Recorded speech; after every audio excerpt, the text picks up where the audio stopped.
pour notre méditation, pour la troisième lecture dans Actes des Apôtres, chapitre 4, versets 8 à 12. Actes, chapitre 4, versets 8 à 12, que je vais vous lire au nom de Jésus. Pierre, rempli de l'Esprit Saint, leur dit: « Chefs du peuple et anciens, on nous interroge aujourd'hui à propos du bienfait à un infirme. On nous demande comment cet homme a été guéri. Eh bien, sachez-le, vous tous, ainsi que tout le peuple d'Israël, si cet homme se présente devant vous en bonne santé, c'est par le pouvoir du nom de Jésus-Christ de Nazareth, celui que vous avez crucifié et que Dieu a ressuscité des morts. Jésus est la pierre que vous, les bâtisseurs, avez rejetée et qui est devenue la pierre d'angle. Le salut se trouve uniquement en lui, car nulle part dans le monde il n'a été donné aux êtres humains quelqu'un d'autre par qui nous pourrons être sauvés. » Amen. Les grands fans des chanteurs célèbres, ils s'arrachent tous les albums, vous savez, les albums à titre posthume, après leur décès de leurs idoles. Tout à coup, cet album prend une valeur incroyable, parce qu'il y a de l'émotion derrière, il y a un sentiment inexpliqué. Ils arrivent même à cultiver leurs images en créant une légende autour de leurs idoles après leur mort. Je vais donner un exemple assez connu, typique. Les milliers de fans d'Elvis Presley ont bravé une chaleur écrasante de 40 degrés, 5 Celsius, affluent du monde entier le mercredi 15 août 2007 pour se joindre à une procession commémorative à la veille du 30e anniversaire de la mort du King. Malgré la chaleur a même causé le décès d'une femme de 67 ans, vous imaginez. Et en tout, 7 personnes sont mortes de chaleur dans la région de Memphis ce jour-là. Voilà comment on crée les légendes des personnes célèbres. Alors, je me suis posé la question en lisant ce texte, est-ce que le texte que nous avons aujourd'hui n'irait pas aussi dans le sens, dans la direction de ce que je viens de vous dire? Est-ce que nous, les suiveurs de Jésus-Christ, les quelques milliers d'années plus tard, est-ce que nous ne faisons pas autant inventer une légende autour de la personne d'un monsieur qui s'appelle Jésus de Nazareth, et que la Bible serait un ouvrage posthume, entre guillemets, pour qu'il soit célèbre? C'est ce qu'on nous accuse souvent. En tout cas, la plupart de nos détracteurs en pensent ainsi. En lisant le discours de Pierre, dans le texte que nous avons aujourd'hui, il réitère et martèle à haute voix que ce qui vient de se passer à travers la guérison de l'infirme n'est autre que l'effet de la résurrection de Jésus-Christ, que les autorités religieuses ont essayé d'étouffer et de faire taire. Donc on accusait les disciples d'inventer une légende pour perturber l'opinion publique. Et la manière dont Pierre s'exprime est assez intéressante.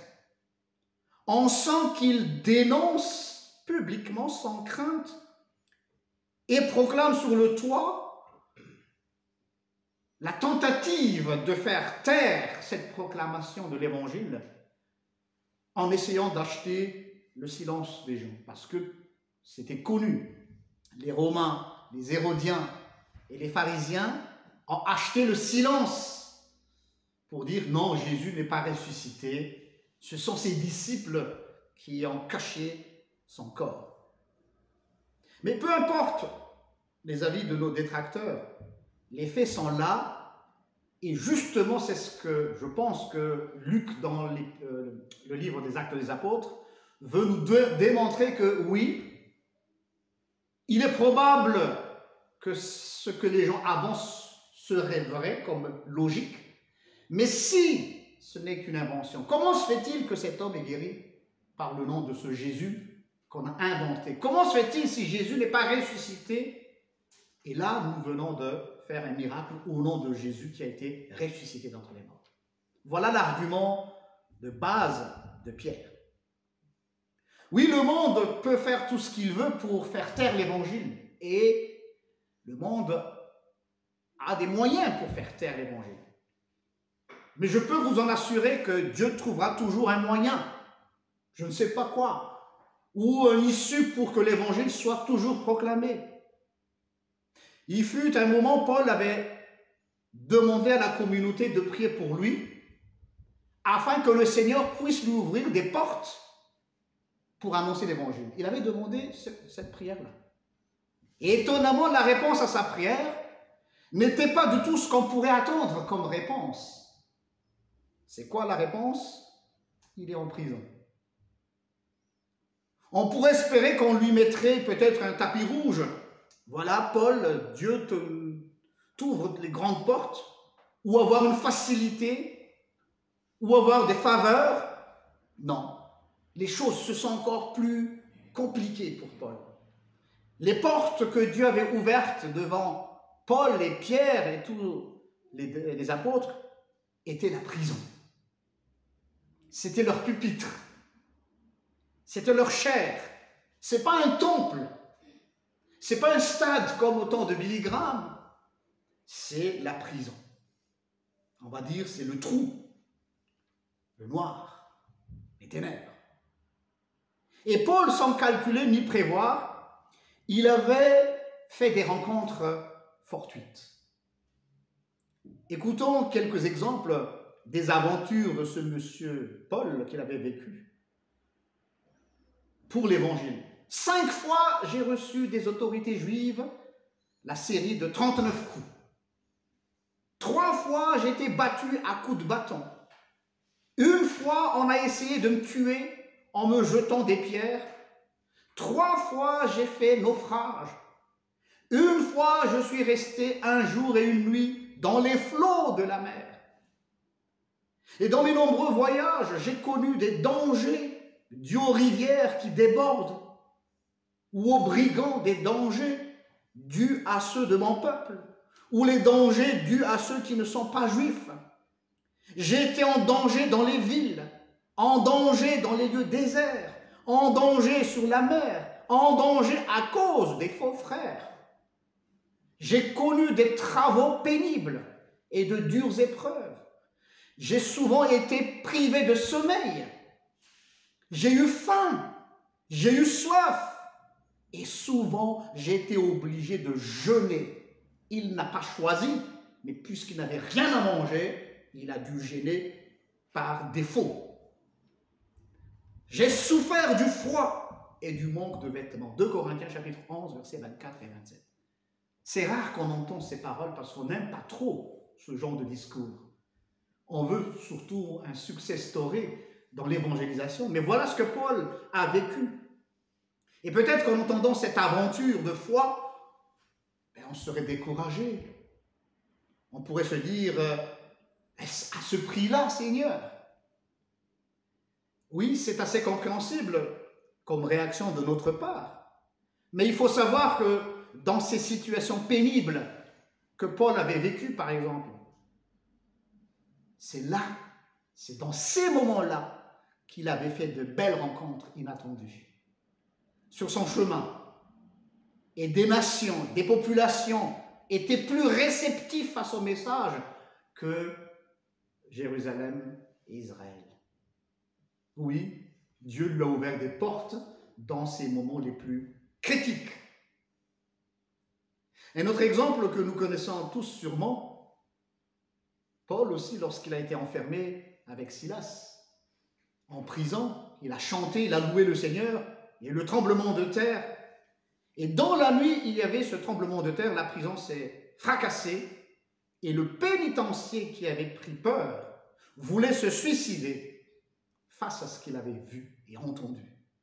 Et aussi, il avait peur parce qu'on lui a confié ses prisonniers. Mais là aussi, encore une fois, Paul avait fait une très belle rencontre avec ce pénitencier, toute sa famille, qui les a hébergés cette nuit-là. Et il a reçu le salut, grâce ou à cause de l'emprisonnement de Paul.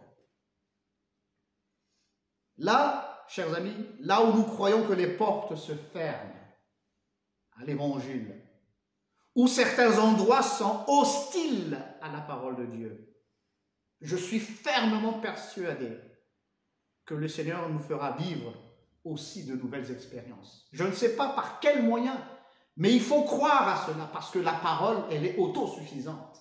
Elle n'a pas besoin de notre charisme ni de notre expérience. C'est vrai que ça peut aider, mais seule la parole au commencement, il n'y avait rien, il y avait le chaos, mais la parole a rendu la vie. Et je peux illustrer la parole, l'évangile, comme l'eau, source de vie. On peut essayer de bloquer l'eau, faire des barrages, faire tout ce qu'on veut, mais l'eau, elle trouvera toujours une sortie. Si discrète, mais puissante quand même. Alors est-ce que nous laissons-nous emporter peut-être par le courant de la difficulté? Est-ce que nous allons abandonner dans la mission que Dieu nous envoie? Non, c'est surtout là. Prions, faisons cette prière comme Paul. Seigneur, donne-moi une occasion, dans ce moment, une nouvelle possibilité de prêcher ta parole. Soyons toujours prêts à rebondir, car de nouvelles opportunités jailliront là où nous n'attendons pas. Et nous serons assez surpris, comme ce qui vient de se passer avec Pierre, avec Paul et les autres disciples de Jésus-Christ. Mais ce n'est pas le schéma ni ce que nous avons mis en place comme stratégie. C'est ce que j'avais partagé avec mes collègues du district.